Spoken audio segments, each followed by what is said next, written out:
Sorry अरे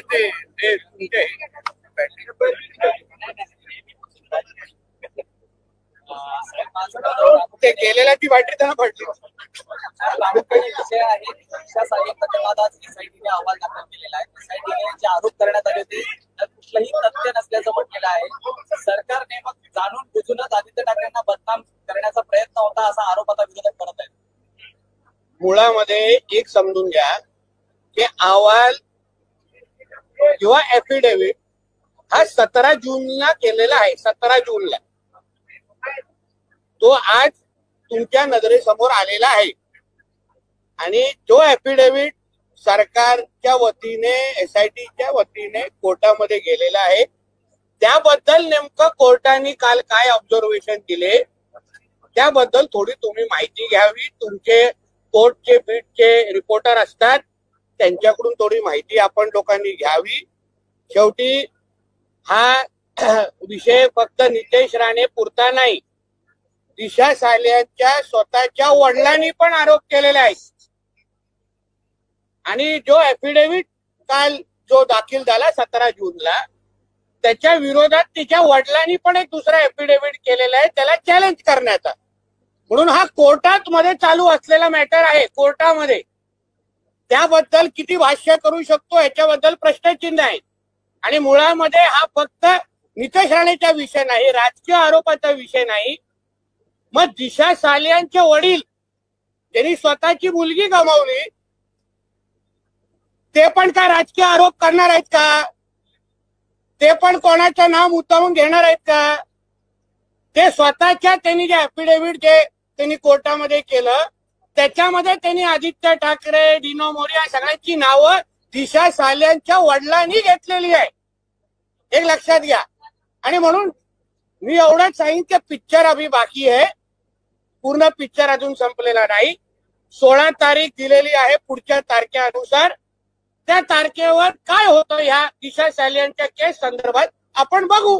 काय हरकत नाही. राज्य सरकार आणि आत्ताचे पोलीस आत्ताच्या त्यांना शेवटी काय जे नजरेसमोर दिसलं असेल तेव्हा त्यांनी योग्य पद्धतीने अहवाल दिला.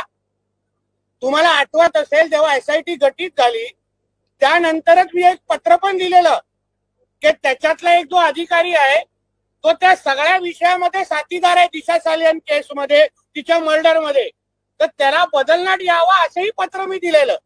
आणि म्हणून जो काय ऍफिडेव्हिट दिलेलं आहे ते कोर्टामध्ये सादर केलेलं आहे. माननीय कोर्ट त्याबद्दल निर्णय घेईल. दिशा सालियांचे वडील त्याबद्दल त्यांनी ऍफिडेव्हिट काउंटर ऍफिडेव्हिट दिलेला आहे.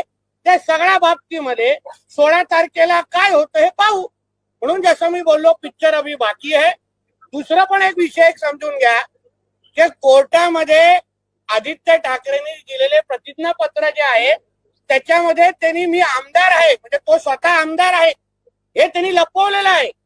मी समाजसेवक आणि उद्योजक आहे असं त्यांनी कोर्टाला खोटी माहिती दिलेली आहे. त्याच्या विरोधात पण एक याचिका झालेली आहे. म्हणजे कोर्टाला खोटं बोलणारे तुमच्या इथे येऊन किती खरं बोलत असतील हे आता येणाऱ्या दिवसामध्ये कळेल ना. म्हणून उगाच तुम्ही अर्धवट माहितीच्या आधारे आपल्याला सगळ्यांना विनंती करतो, आपण सगळे सूज्ञ पत्रकार आहात, अर्ध्या माहितीच्या आधारे पुरा दिवस आज मी जरा कोर्टाच्या माझ्या वैयक्तिक कोर्टाच्या कामामध्ये व्यस्त होतो. तुम्हाला व्यवस्थित पूर्ण तुमच्या बातम्या दिवसभर 7 तास बघून आलेलो आहे. आपल्याला विनंती आहे काही गडबड करू नका. कोर्टामध्ये हा विषय चालू आहे. एका मुलीने आपलं आयुष्य गमावलेलं आहे, एका वडिलांनी त्यांची मुलगी गमावलेली आहे आणि म्हणून आपण माननीय कोर्टामध्ये जो चाललेला जो केस आहे त्याबद्दल आपण थांबावं. एक बार या मराठी खत्म कर देते हैं कर लेंगे.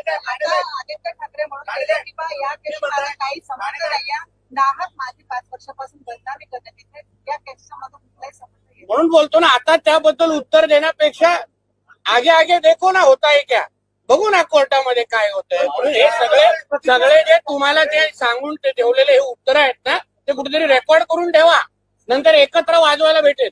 भाऊच्या दत्ताचे काय म्हटलं म्हणजे त्यांनी एसआयटीने काय कोर्टाला सांगितलंय हे तुम्ही वाचलं पाहिजे ना. तुमचं काम मी कशाला हलकं करू.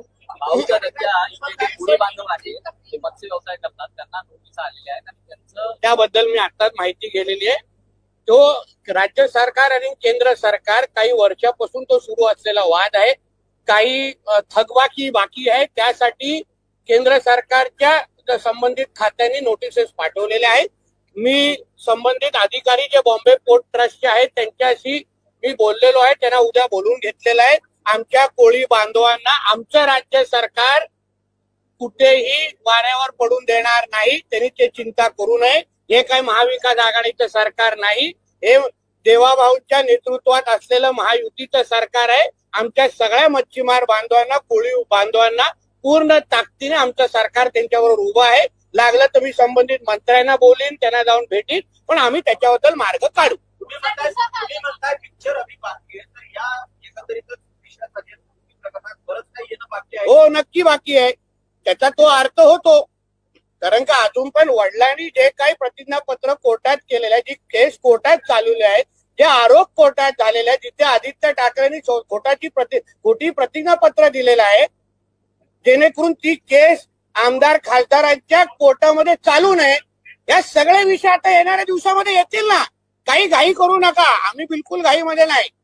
त्या आमच्या दिशा सालिया नावा बहिणीला निश्चित न्याय भेटणार आणि असलेले हे सगळे खुनी जेलमध्ये जाणार. मीरा रोड मध्ये हाँ बोला. मीरा रोड मध्ये मैं इनके बाद आपके हिंदी के बाद आता हूँ. मीरा रोड मध्ये व्यापाऱ्यांनी बंद केली आहे. मराठी अमराठी वाद निर्माण झालेला आहे. आणखी अमराठीतले भाजपचे कार्यकर्ते असं आहे की आता पण सकाळी त्या दिवशी मीरा रोडला एका हिंदूला मारलं. नंतर आता पण मी कुठला तरी ते माजी खासदार राजन विचारेंचा व्हिडिओ पाहिला, तिथे पण एका हिंदूला मारलेला आहे. एवढा ढोंगणात ताकद आहे ना. जाऊन मोहम्मद अली रोड आणि नल बाजार, भेंडी बाजार मध्ये एका कोणाला तरी दाढी आणि गोल टोपीवाल्याला कानफडीत फडवा ना. ढोंगणात ताकद आहे ना तुमच्या. ते काय मराठी, शुद्ध मराठी बोलतात की काय? त्यांच्या थोबाड्यातून कधी आम्ही मराठी ऐकलं नाही, अल्लाह अकबर सोडून. मग तिथे का ना त्यांचे थोबाड फोडायची हिंमत करत, तिथे का ना एका फेरीवाल्याला पकडत. आमच्या कुठल्याही हिंदूला अशा पद्धतीने कोण मारत असेल तर आमचं सरकार नक्की कारवाई करणार. हे हिंदूंनी बसवलेलं सरकार आहे, हिंदुत्वादी विचाराचं सरकार आहे. म्हणून असे कोण काय करत असतील त्यांना मी गाडी देतो ना, जा ना आता नळ बाजारमध्ये जाऊन उभा राहा. तो काय तिकडले असलेले फेरीवाले जे मटण विक्रेत ते काय मराठीमध्ये बोलतात, तिथे आपली हिंमत दाखवायची नाही. सगळी छाती ताण करून की आमच्या घरी हिंदूंना दाखवायची. तिथे सांग मराठी में बोलो, मग कुठून आजान काढतील दिसेल. मग हिंमत दाखवायची, आम्ही तिथे बोलण्याची हिंमत ठेवतो. आणि बाळासाहेब ठाकरेंच्या विचारात चालणारे शिवसैनिक आहे ना, हे नल बाजार मध्ये जाऊन कान फडवतील आणि त्या लोकांना तोंडाने मराठी काढतील. गरीब हिंदूंना मारणार नाही. म्हणून अशा पद्धतीचे प्रकार वारंवार अगर आमच्या हिंदूंवर होत असतील ना, तर आमचं पण सरकार तिसरा डोळं उघडेल, हे तरी लक्षात ठेवावं. यामध्ये हिंदी आणि मराठी भाषेचा काही संबंध वैयक्तिक भाषा त्यामुळे ते तुम्ही मीडियावाल्यांनी जे दाखवलं त्याच्यावर आम्ही बोलतो. मग मीडियावाल्यांनी सांगावं त्यांना वैयक्तिक भाषण भांडण होतं.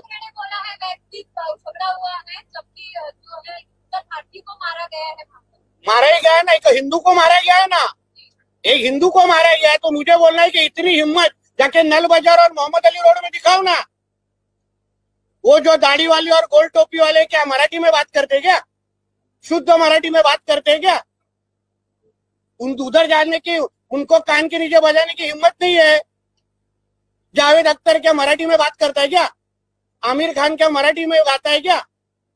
उधर उसके मुंह से मराठी निकालने की हिम्मत नहीं है. ये गरीब हिंदू को क्यों मारने की हिम्मत कर रहे हो? ये सरकार हिंदू ने बिठाई है, हिंदुत्व विचार की सरकार है. इसलिए इस तरह की कोई भी अगर कोई हिम्मत करेगा तो हमारी सरकार भी तीसरी आंख खोलेगी. इतना मैं कहना चाहता हूँ.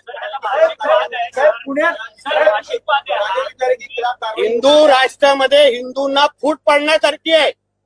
आमच्या देशाला इस्लाम राष्ट्र बनवण्याचे षडयंत्र आहे. अहो, आमच्या हिंदूंची जनसंख्या मुंबईमध्ये कमी करण्याचे प्रयत्न होत आहेत. लव जिहाद, लँड जिहाद आणि ह्या सगळे नाटकं करून हिंदूंचं पलायन कसं होईल, हा हे सगळे प्रयत्न, त्याच्यामध्ये हिंदूंनाच मारण्याचे कार्यक्रम होत आहेत. मालवणीमध्ये जावा ना, ते काय सगळे एकदम शुद्ध मराठी बोलतात की काय, तिथे का नाही जाऊन मारत एक पण? हे जे कोण छाती ताणून बोलतायत ते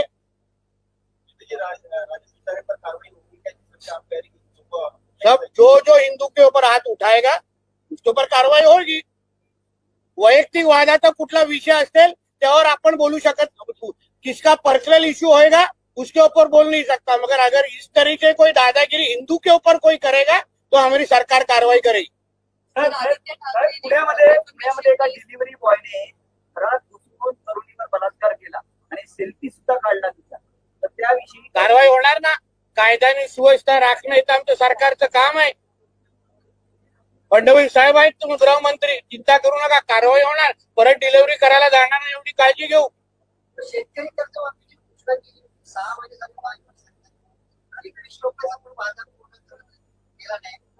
2100 रुपये कुठला वादा पूर्ण केला? आमचे हप्ते सुरू आहेत, आम्हाला जेव्हा द्यायचे तेव्हा देऊ, तुला विचारून येणार नाही. आणि जे बांध्यावर उभं राहून आम्ही एवढे हजार तेवढे हजार ह्याच्या अगोदर तो आलेला, त्याला का नाही विचारलं? त्याच्यात वडील मुख्यमंत्री होता ना, का नाही विचारलं? बांध्यावर जाऊन तुझ्या वडिलांनी सांगितलं काय एवढे एवढे हजार देऊ? आता काय झालं? म्याव झालं. आमचं सरकार सगळ्या लोकांना समाधान करा, चिंता करू नका. अजूनपर्यंत एकदा एवढी बॉम्ब केली की लाडकी बहीण योजना बंद आहे, सुरू आहे ना. यावेळी महिन्याचा पण हप्ता गेलाय. तुझ्या घरी पण हप्ता येत असेल तर कळव. दुसरं काय बोले? अच्छी बात है. देखिए हर एक को अपनी जो उन्होंने अगर डेफेमेशन फाइल, अच्छी बात है, वो कोर्ट में उसका जवाब मिलेगा ना उनको. हमारे उस दूसरी तरफ भी बात होएगा ना. जो एलिगेशन हम लोग ने किया, मैंने नहीं किया, वो मैंने तो किया है, उसके अभी पिताजी ने किया है. अब उसके पिताजी भी राजनीतिक है, उनको क्या एमएलए एमपी बनना है क्या? तो आखिर उसके एक लड़की के पिताजी ने को अगर लगता रहेगा कि उसके लड़की का खून और बलात्कार आदित्य ठाकरे और विनोद मौर्य ने किया है, तो उसका कॉग्निजेंस कोर्ट लेगा और सही से जजमेंट दे देगा. तो करने दीजिए डेफेमेशन केस, कुछ प्रॉब्लम नहीं है. कुठलाही खुनीला विचारा कि तू खून केला इसका, किसी भी खूनी को पूछो कि तुमने खून किया, वो हाँ बोलेगा? ऐसा एक तो खूनी बताओ भाई, भेटव ना जरा मला. तो तर त्याच्या तोंडातून नाही निकलेगा ना. आवाज कसं होत चाललाय? नारायण राणे के बेटे नीतीश राणे को किस चीज का माफी मांगना? दिशा सालियन को न्याय मिला ना, उसके लिए माफी मांगना है क्या? और जो खुद डॉक्टर सपना पाटकर को हैरेसमेंट के लिए उसके ऊपर केसेस चालू है, वो हमारी बहन को इसने खुद ये शक्ति कपूर ने परेशान करके रखा है, वो हम लोग के ऊपर बोलेगा माफी मांगने को? भांडुप का शक्ति कपूर है वो. मला 4 की कैबिनेट है.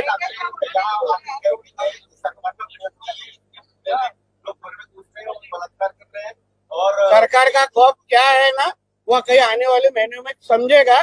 जब भी दिशा सालियन का जजमेंट आएगा तो भी समझेगा कैसे करजत के फार्म हाउस में भाग के जाता है. लास्ट में आप बोलेगा इसलिए मैं रिपीट नहीं करूँगा. कांग्रेस के राष्ट्रीय प्रवक्ता है मल्लिकार्जुन खड़गे अध्यक्ष हैं, उनके बेटे प्रियांक खड़गे हैं, वो ये कहते हैं कि अगर कांग्रेस सत्ता में आई तो आरएसएस बैन कर देगा. कांग्रेस कभी सत्ता में आने वाली है नहीं. ये मुंगेरी लाल के हसीन सपने हैं, उसको भी मालूम है जो सच होने वाला नहीं है. उसके पिताजी कभी प्रधानमंत्री नहीं बनने वाले, तो सपना देखने का क्या प्रॉब्लम है?